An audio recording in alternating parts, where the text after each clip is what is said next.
ரோகிணி கோபத்தில் பேக் எடுத்துகிட்டு ரூம்லேருந்து கிளம்புறாங்க. மனோஜ் பார்த்துட்டு எங்கே போகிற அப்படின்னு சொல்லி கேட்குறாரு.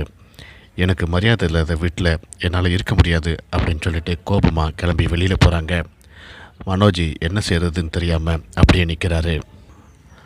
உன் பிள்ளையை கண்டிக்காமல் ரோஹிணி மட்டும் கண்டித்தது ரொம்ப தப்பு அப்படின்னு சொல்லிட்டு சுந்தரராஜன் விஜயாவை பார்த்து சொல்லிட்டு இருக்காரு. மனோஜ் ரொம்ப நல்லவங்க, அவங்க மேலே எந்த தப்பு இருக்காது. அவள் பேச்சை கேட்டுக்கிட்டு தான் இவன் இந்த மாதிரி பண்ணியிருக்கிறான், அவள் தானே எல்லாத்துக்கும் காரணம் அப்படின்னு சொல்லிட்டு விஜயா தான் செஞ்ச காரியத்தை நியாயப்படுத்திட்டு இருக்காங்க. மனோஜை போய் ரோஹிணியை கூட்டிகிட்டு வர சொல்லு அப்படின்ட்டு சுந்தரராஜன் சொல்கிறாரு. அதெல்லாம் ஒன்றும் தேவையில்லை, வெளியே போனவளுக்கு திரும்பி வர தெரியாதா, அவளே வரட்டும் அப்படின்னு சொல்லிட்டு விஜயா ரொம்ப பிடிவாதமாக இருக்காங்க. வீட்டுக்கு போன ரோஹிணி தன்னுடைய அம்மா மடியில் படுத்துக்கிட்டு அழுதுட்டுருக்காங்க.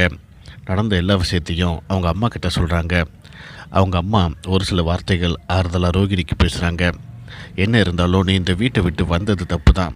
அது மட்டும் இல்லாமல் மனோஜை அவங்க அம்மாவுக்கு ரொம்ப பிடிக்கும்.